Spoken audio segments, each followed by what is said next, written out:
Kali ini Noba akan melanjutkan part sebelumnya dari film Donghua Battle Through the Heaven. Noba mengingatkan sekali lagi ya bahwa konten ini full spoiler. Tanpa lama-lama lagi, yuk kita masuk ke isi ceritanya. Melanjutkan dari cerita sebelumnya. Dalam waktu 10 tahun, Dewi Perang Bersayap Ungu itu juga akan dipenggal olehnya. Ucap Luotian, jangan bicara omong kosong. Dewi Perang Bersayap Ungu tidak akan memberinya begitu banyak kesempatan. Ucap pria tua itu yang masih yakin dengan kata-katanya. Apa yang kamu katakan memang benar, tetapi apa yang aku katakan juga benar. Sebelumnya kamu mengatakan bahwa Dewi Perang Bersayap Ungu pernah mengalahkan 10.000 orang. Tetapi kamu juga harus tahu bahwa Susang pernah menyelamatkan seluruh dunia hanya dengan kekuatan sendiri. Ucap Luotian. Dapat dilihat bahwa Luotian sangat memuja Susang, sehingga banyak perbuatan Susang yang tertanam di dalam hatinya. Pria tua itu lalu berkata dengan kesal, reinkarnasi adalah reinkarnasi, dan Susang adalah Susang. Keduanya tidak dapat dibandingkan. Ucap lelaki tua itu. Akhirnya kecemburuan pun tumbuh, dan lelaki tua itu tidak mengetahui apakah Luotian sengaja membuatnya marah, atau apakah dia penuh kepercayaan kepada Xiaoyan. Keduanya terus berdebat, dan nada tegas Luotian sepertinya terus membuat wajah lelaki tua itu memerah karena meredam emosi. Sementara itu di tempat lainnya, sosok penggali kubur itu juga selalu memperhatikan perkembangan Xiaoyan saat ini. Dan dia merasa kagum melihat Xiaoyan mengalahkan Dewi Perang Bersayap Hitam sebelumnya. Hanya saja dia tidak menduga bahwa Xiaoyan sebenarnya menjadikan Dewi Perang lainnya sebagai target berikutnya. Nak, sudah merupakan keberuntungan besar bisa mengalahkan Dewi Perang Bersayap Hitam. Tapi aku tidak berharap kamu menjadi begitu serakah seperti ini. Sejujurnya kekuatan Dewi Perang Bersayap Hitam yang telah kau bunuh merupakan yang terlemah di antara 3 Dewi Perang. Nasibmu tidak akan baik jika kamu bertemu Dewi Perang Bersayap Ungu. Selain jauh lebih kuat, juga memiliki temperamen yang mudah tersinggung. Gumam sosok penggali kubur itu. Jelas dengan kekuatan Xiaoyan di permukaan, dia masih tidak memiliki keyakinan terhadap Xiaoyan. Namun terlepas dari fakta ini, Luotian masih percaya jika Xiaoyan mampu mengalahkannya. Sementara itu, setelah Xiaoyan mengetahui beberapa teknik dari sayap Dewi Perang, dia kembali bergerak untuk membiasakannya. Ketika dia terus bergerak maju, hujan ungu di depannya semakin besar, sehingga penglihatannya menjadi kabur dan hujan korosif menutupi seluruh ruang. Untungnya Xiaoyan memiliki selubung nyala api yang kuat dari jantung api. Saat air hujan menyentuh nyala api itu langsung menguap. Tidak ada yang aneh ketika kekuatan jiwa Xiaoyan mendeteksi medan di sekitarnya. Namun berdasarkan pengalaman Xiaoyan sebelumnya, dia memahami bahwa kekuatan jiwa di tingkat domainnya hampir sia-sia di sini. Yang dia temui sebelumnya, apakah itu Dewi Bersayap Hitam tidak memiliki aura kehidupan, tidak bernyawa seperti benda mati, dan bahkan kekuatan jiwa dari domain Xiaoyan tidak dapat mendeteksinya sama sekali.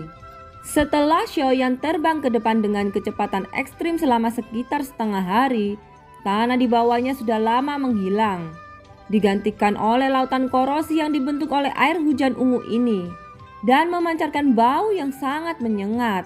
Tanpa target dan tanpa peta, Xiaoyan hanya bisa mencari sekelilingnya tanpa tujuan. Kecuali suara hujan hanya ada keheningan yang mematikan. Sampai setelah beberapa saat, sosok Xiaoyan akhirnya memilih berhenti. Sepertinya hanya ada kesunyian yang tersisa di sini, dan seharusnya tidak ada yang tersisa. Gumam Xiaoyan dengan sedikit cemberut, menghela nafas sambil menatap hujan ungu di langit yang tidak pernah berhenti. Baik itu di dunia luas di tanah hukuman Tuhan, atau 33 dunia yang dia lihat hari ini, pasti dunia yang ramai dan semarak di masa lalu. Tetapi dengan berlalunya waktu, itu telah menjadi tanah kosong, menjadi dunia tanpa vitalitas, seperti kuburan yang terkubur oleh waktu. Sisa terakhir yang tersisa sepertinya untuk memperingati masa lalu para dewa tersebut. Dan pada akhirnya waktu akan menghapus semua jejak ini. Sampai orang terakhir merupakan nama 33 dunia akan hilang selamanya. Bahkan jika dunia tidak bisa bertahan selamanya, yang disebut keabadian bagaimana bisa dianggap mati? Gumam Xiaoyan menatap di kejauhan. Sementara Xiaoyan sedang berpikir, tiba-tiba air laut ungu di bawahnya mulai bergerak. Dan dalam sekejap pusaran besar terbentuk. Melihat di pusaran itu, pupil mata Xiaoyan tiba-tiba menyusut. Dia segera menarik keluar penguasa Swan dari punggungnya, kemudian mengayunkannya ke bawah. Tombak panjang menusuk Xiaoyan seketika dengan suara menesis dari pusaran. Dan penguasa Swan yang diayunkan Xiaoyan dibombardir dengan berat. Suara tabrakan emas dan besi terdengar lalu percikan api berterbangan kemana-mana. Penguasa Swan Xiaoyan membeku. Dia harus memblokirnya dengan kedua tangan karena kekuatan yang kuat. Dan punggung penguasa yang memantul membuat sosok Xiaoyan mundur ke belakang sebelum bisa menstabilkan sosoknya. Pada saat berikutnya, Xiaoyan melihat sesosok melesat keluar dari pusaran samudra ungu. Dengan tangan ramping, dia meraih ke depan dan meraih tombak yang memukul mundur Xiaoyan. Di belakangnya ada sepasang sayap ungu yang menarik perhatian, tetapi tidak seperti Dewi Perang bersayap hitam. Dia tidak memiliki helm dan nektar supernatural terlihat di pelindung bagian dalam dadanya yang menonjol. Dewi Perang bersayap ungu, gumam Xiaoyan sambil memandangi sosok itu. Kekuatan berat yang dirasakan barusan membuat Xiaoyan sedikit mengerutkan keningnya. Meskipun kekuatan Xiaoyan saat ini sudah meningkat, namun Dewi Perang bersayap ungu di depannya memancarkan aura yang membuat jantung Xiaoyan berdetak kencang. Perasaan mengancam ini lebih kuat dari Dewi Perang sebelumnya. Selain itu, Xiaoyan juga merasakan niat membunuh yang kuat dari Dewi Perang bersayap ungu ini. Bukan langkah bijak untuk bertarung langsung saat ini. Lebih baik bertarung setelah mengujinya di gerbang pertempuran nyata di Pagoda Emas. Gumam Xiaoyan. Segera sosoknya mundur dengan kecepatan tinggi dan dia berpikir bahwa Dewi Perang bersayap ungu tidak akan terus mengejar. Namun begitu Xiaoyan berbalik dan menembak ke arah belakang, sosok yang begitu jauh tiba-tiba menggerakkan sayap ungu di punggungnya dan terbang dengan kecepatan tinggi. Adegan ini membuat mata Xiaoyan menyusut. Xiaoyan tidak ragu-ragu ketika dia langsung menyalurkan kekuatan jiwa ke dalam sayap Dewi Perangnya. Dengan menggunakan sayap Dewi Perang bersayap hitam, kecepatan Xiaoyan meningkat dengan kecepatan yang mencengangkan dan menghindari Dewi Perang bersayap ungu yang mengejarnya. Pengejaran ini terus berlanjut sampai ke tempat di mana Xiaoyan dan Dewi Perang bersayap hitam bertarung sebelumnya. Namun ketika Xiaoyan berbalik, dia menemukan bahwa Dewi Perang bersayap ungu masih mengejar di belakangnya. Bagaimana mungkin? Mungkinkah dia tidak memiliki batasan jarak? Ucap Xiaoyan sambil tersenyum pahit. Masalah ini di luar rencananya. Dia hanya bisa menggigit bibirnya dan tidak punya pilihan selain melawan Dewi Perang bersayap ungu. Sosok Xiaoyan berhenti dan tombak panjang di ujung yang jauh meraung ke arahnya. Namun Xiaoyan dengan sigap mengangkat penguasa Swan untuk memblokir tombak panjang itu. Ketika bertabrakan dengan tombak panjang, penguasa Swan di tangannya langsung bergetar hebat. Saat berikutnya, sosok Xiaoyan kembali terpental ke belakang seperti layang-layang yang talinya putus. Namun dengan adanya sayap hitam, Xiaoyan mampu menstabilkan tubuhnya. Xiaoyan memegang penguasa Swan dan sayap di punggungnya mulai mengepak. Tapi di sisi lain, sosok Dewi Perang bersayap ungu yang berdiri di udara, matanya berangsur-angsur lebih tajam. Dia tidak berbicara, kulitnya pucat dan tidak ada darah. Sehingga terlihat seperti boneka yang telah lama kehilangan vitalitas kehidupan. Dewi Perang bersayap ungu benar-benar lebih unggul dari Xiaoyan dalam hal kecepatan dan serangan. Tapi untungnya, dengan adanya sayap Dewi Perang, Xiaoyan mampu mengatasi masalah ini. Jika Xiaoyan ingin mengendalikan sayap hitam untuk bertarung, dia membutuhkan kekuatan jiwa yang besar.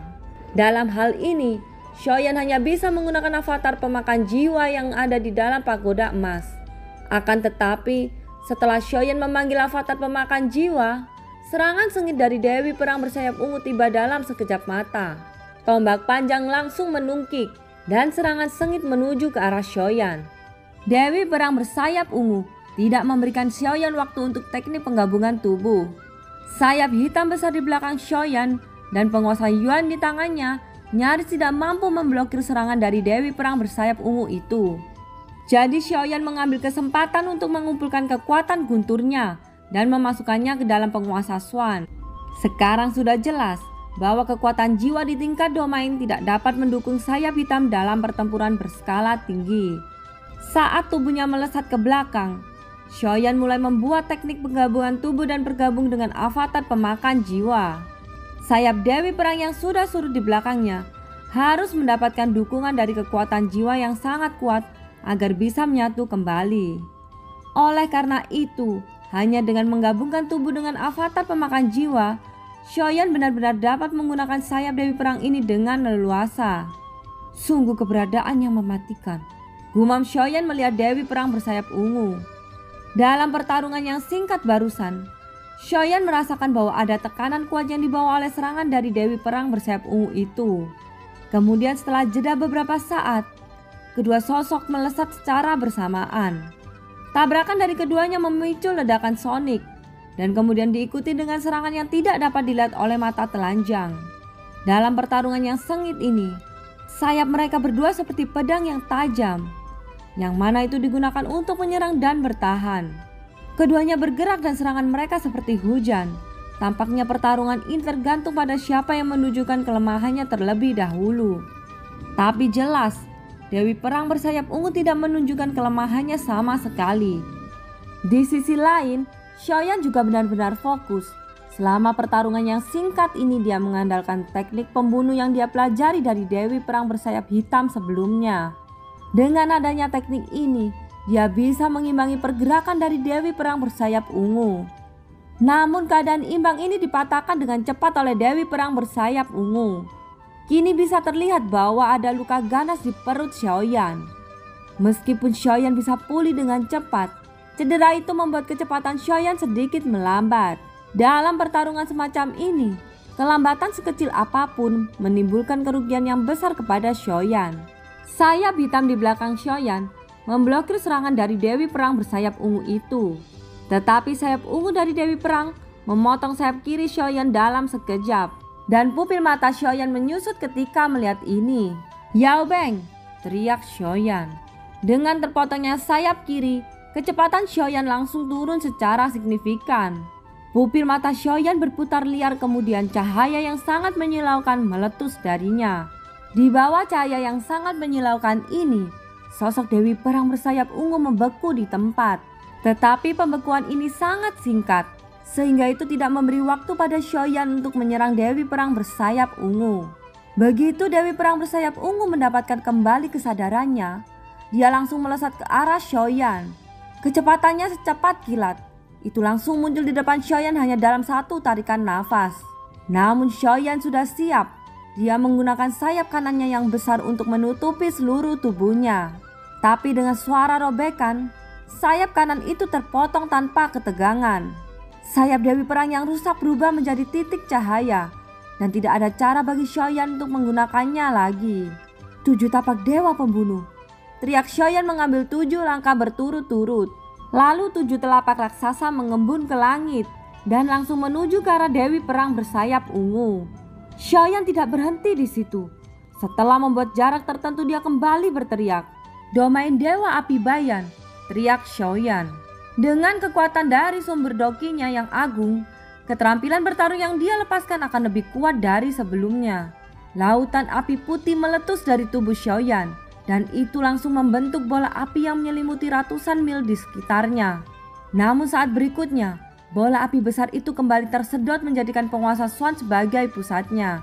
Kemudian dengan kedua tangannya, Xiaoyan mengayunkan penguasa Swan ke bawah. Dengan serangan ini, nyala api putih seperti ombak yang menyapu ke arah Dewi Perang bersayap ungu. Namun bahkan dengan serangan yang mengerikan ini, tubuh Dewi Perang bersayap ungu tidak terdorong sedikit pun. Sayapnya yang tajam melingkari seluruh tubuhnya. Apakah itu 7 tapak dewa pembunuh atau tebasan api bayan mampu ditolak sepenuhnya? Setelah 2 serangan itu menghilang, sosok Dewi Perang bersayap ungu kembali melebarkan sayapnya. Serangan Xiaoyan tidak merusak tubuh Dewi Perang bersayap ungu sama sekali.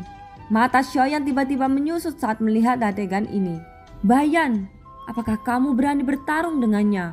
tanya Xiaoyan sambil tersenyum pahit. Kekuatan tempur Dewi Perang bersayap ungu benar-benar melebihi batas yang bisa ditangani oleh Xiaoyan. Jadi Xiaoyan menyerahkan tubuhnya kepada Bayan dan membiarkan dia mencobanya. Begitu kata-kata itu jatuh, rambut serta mata Xiaoyan berubah menjadi putih. Matanya terbuka dan tertutup dan sudut mulutnya terangkat. Setelah mengambil alih tubuh fisik Xiaoyan, Bayan membuang penguasa Xuan. Ini karena dia tidak tertarik dengan senjata. Wah, dia mempunyai sayap, ucap Bayan sambil melihat ke arah Dewi Perang bersayap ungu. Tampaknya dia terinspirasi oleh sayap ungu yang dimiliki Dewi Perang bersayap ungu. Jadi dia segera memusatkan kekuatan apinya dan membentuk sayap api di punggungnya. Dengan terbentuknya sayap api, kecepatannya tiba-tiba melonjak dengan cepat. Segera setelah itu Bayan bergegas menuju ke arah Dewi Perang bersayap ungu. Dengan wajah yang dipenuhi dengan percaya diri, seolah-olah dia akan memenangkan pertarungan ini. Kemudian sumber energi di dalam tubuh Xiaoyan berubah menjadi api putih. Dan segera dia mengangkat tangannya menyelubungi Dewi Perang bersayap ungu dengan api putih dan membungkusnya. Bom, ucap Bayan. Begitu suaranya jatuh, bola api pun meledak seketika. Dan setelah ledakan ini terjadi, sosok Dewi Perang bersayap ungu muncul kembali. Akan tetapi kecepatannya sudah melambat. Melihat Dewi Perang bersayap ungu mulai melambat, Bayan segera menciptakan tinju api besar. Dan tinju api besar itu dilesatkan ke arah Dewi Perang bersayap ungu.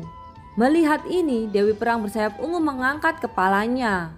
Di sisi lain, mata Bayan tiba-tiba melebar karena terkejut akan sesuatu. Tinju api besar akhirnya menghantam sayap yang tiba-tiba memblokir di depannya. Semua nyala api yang menyebar terhalang oleh sayap ungu besar. Saat berikutnya, ada rasa sakit datang dari perut Xiaoyan. Dan ternyata tombak panjang menusuk tubuh Xiaoyan pada beberapa titik. Ketika melihat adegan ini, Bayan pun segera menembak kembali dengan kecepatan tinggi. Kemudian api putih di mata Xiaoyan dengan cepat menghilang. Dan Xiaoyan mengambil alih kembali tubuhnya. Sepertinya aku tidak bisa melanjutkan bertarung dengannya, ucap Bayan kepada Xiaoyan. Sejauh ini setelah Bayan mengambil alih tubuh Xiaoyan, semua pertempuran dengan cepat diselesaikan olehnya. Namun kali ini hanya dengan beberapa gerakan, Bayan dikalahkan oleh Dewi Perang bersayap ungu. Xiaoyan melesat ke belakang tanpa berhenti. Dia terus melesat ke arah sisi yang jauh. Sebelumnya kecepatan Xiaoyan masih bisa bersaing dengan Dewi Perang bersayap ungu. Tapi setelah sayap hitamnya dihancurkan, kecepatan Xiaoyan sangat melambat. Seperti yang dikhawatirkan Xiaoyan. Ketika dia melesat jauh sekitar 100 meter, ada angin kencang yang disertai ledakan sonik di belakangnya. Detik berikutnya sosok Dewi Perang bersayap ungu muncul di atasnya. Sayapnya tiba-tiba dikepakkan dan sosoknya bergerak lurus ke arah Xiaoyan dengan kecepatan yang sangat mengerikan. Ketika Xiaoyan melihat adegan ini, dia segera berbalik dan mengayunkan penguasa Xuan untuk mencoba memblokir serangan itu. Pada saat yang sama, segel tangan Xiaoyan bergerak lalu lonceng emas menyelimuti tubuhnya. Namun dengan suara ledakan yang sangat keras, lonceng itu kembali runtuh. Dan serangan Dewi bersayap ungu mendarat ke penguasa Xuan Xiaoyan. Adapun tubuh fisik Xiaoyan, dia melesat lurus ke bawah hingga menghancurkan tanah dan menciptakan lubang besar dengan dentuman keras. Dewi Perang bersayap ungu tidak berhenti sampai di situ. Itu karena dia masih merasakan aura kehidupan dari Xiaoyan. Setelah sayapnya bergetar lagi, dia langsung bergegas masuk ke lubang yang dalam itu. Detik berikutnya, debu dan asap naik dari lubang itu dan ada dentuman keras yang terus-menerus menggema. Setelah beberapa saat, sosok Dewi Perang bersayap ungu muncul di atas asap dan debu. Dia melihat ke arah lubang untuk sementara waktu. Lalu sayapnya bergetar dan dia berniat pergi. Adapun asap dan debu dari lubang butuh waktu lama untuk membubarkan semuanya. Sementara itu, sosok yang ada di puncak gunung tiba-tiba mengangkat kepalanya pada saat ini dan melihat ke arah utara dengan sedikit mengerutkan keningnya. Apakah kamu akhirnya mati? Memang sayang sekali. Kekuatan Dewi Perang bersayap ungu jauh lebih tinggi daripada Dewi Perang bersayap hitam. Sayangnya kamu terlalu serakah, sehingga pada akhirnya hanya kematian yang kamu dapatkan. Mengejar kekuatan memang hal yang bagus, tapi tidak harus mengambil sesuatu yang tidak bisa kamu tanggung, ucap sosok penggali kubur itu. Sementara itu di wilayah bagian timur, Pria tua itu tertegun sejenak dan segera dia tertawa terbahak-bahak tanpa henti. "Lihatlah, dia sudah mati," ucap pria tua itu menjadi sangat senang. Sepertinya selama Xiaoyan meninggal, maka muridnya hanya memuja dirinya seorang diri. Luo Tian menyipitkan matanya dan dia melihat pemandangan ini dengan tidak percaya. Pada saat ini, asap dan debu di dalam lubang perlahan menghilang setelah waktu yang lama. Ketika Luo Tian melihat pemandangan di dalam lubang besar itu, pupil matanya tiba-tiba menyusut dan bergetar. Di sana tidak ada sosok yang terlihat dan hanya ada daging cincang yang tersisa. Bahkan hal yang utuh hanya lengan dan paha. Nyatanya bagian tubuh yang tak sepenuhnya hancur itu semuanya berasal dari dewa tertinggi Susang. Dan bagian lain yang dihancurkan adalah milik Xiaoyan sendiri. Namun pada saat ini, Luo Tian masih bisa melihat bahwa ada tangan patah yang memegang labu dengan erat. Sedangkan untuk yang lain tidak ada yang tersisa. "Bagaimana ini mungkin? Tidak mungkin dia bisa dikalahkan," ucap Luo Tian dengan suara serak. Di dalam hatinya sosok Susang adalah keyakinan tertingginya. Hal itu juga merupakan keyakinan yang mendukung kekuatan batinnya. Namun ketika dia melihat bahwa ada noda darah dan daging serta lengan yang patah, pemandangan di depannya ini jelas-jelas memberitahunya bahwa Xiaoyan sudah mati. Dan itu merupakan fakta yang tak terbantahkan. "Jangan khawatir, karena dia sudah meninggal. Guru akan menjadikanmu makhluk tertinggi kedua di dunia sensi. Kamu harus percaya bahwa dirimu bisa menjadi Susang yang kedua. Orang-orang akan menyembahmu sebagai dia, dan aku pasti bisa membantumu melakukannya untuk menjadi Susang," ucap pria tua itu berkata dengan wajah penuh senyum, seolah-olah saingan terbesarnya telah diberantas. Pria tua kurus itu memandang Luo Tian yang berwajah berat, segera berhenti tertawa dan ekspresinya menjadi serius. "Jangan bersedih wahai muridku. Sebagai seorang guru aku tahu bahwa kamu sangat sedih. Masalah ini sudah berakhir.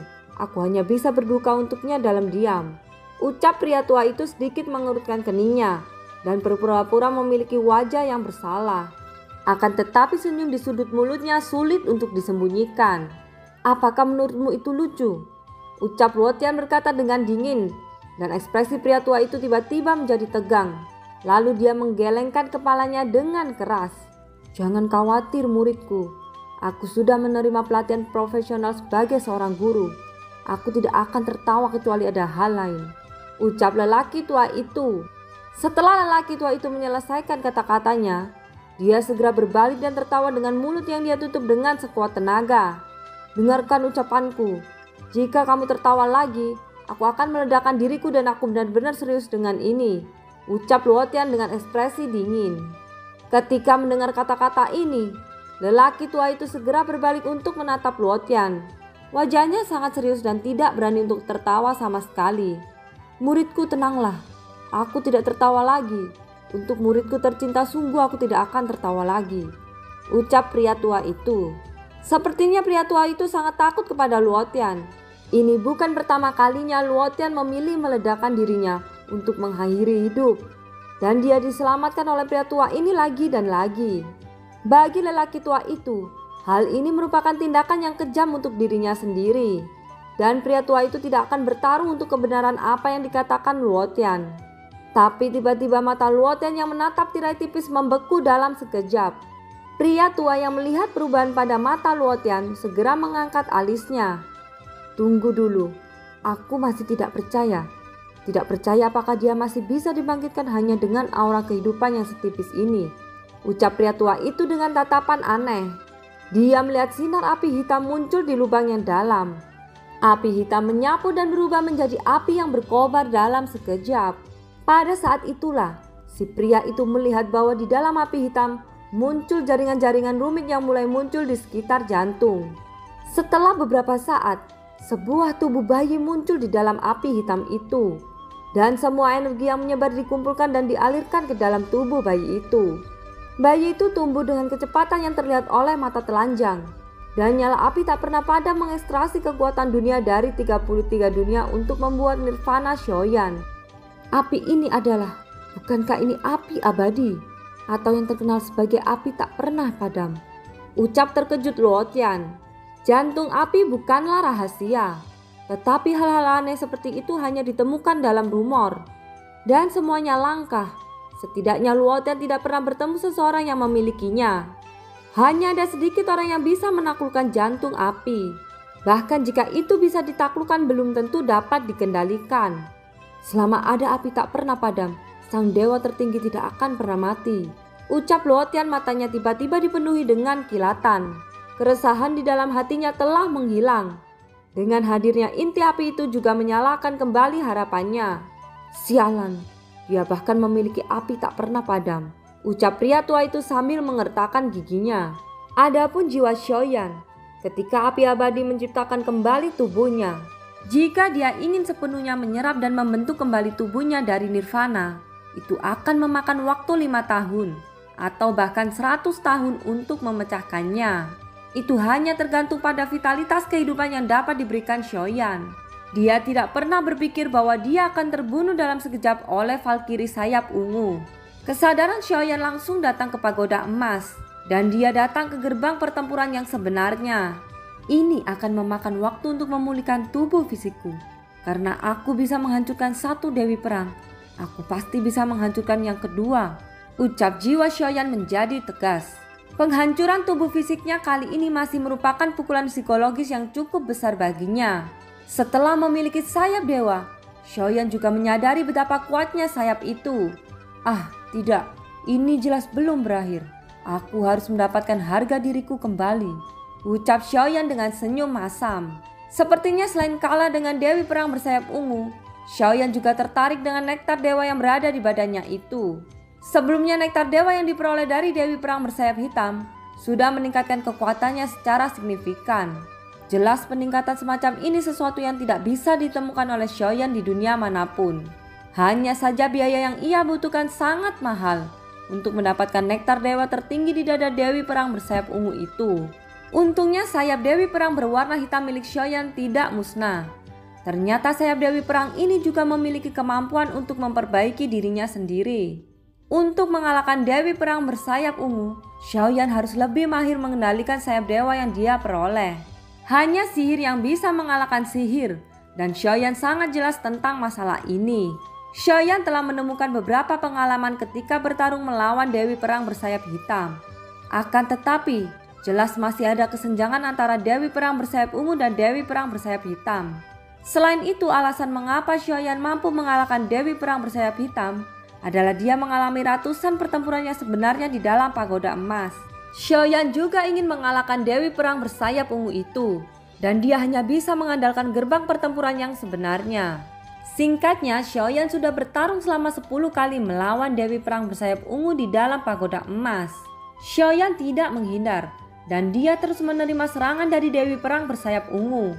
Xiaoyan hanya bisa bertahan selama setengah kolam dupa sebelum tubuhnya dihancurkan. Kekuatan tempur yang mengerikan semacam ini dapat dengan mudah membuat orang merasa putus asa. Akan tetapi hal itu juga membuat Xiaoyan merasakan betapa kuatnya dewi perang bersayap ungu. Dan ini adalah musuh di level yang belum memiliki energi.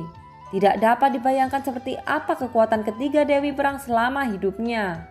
Itu pasti merupakan 3 makhluk terkuat dari 33 dunia ini.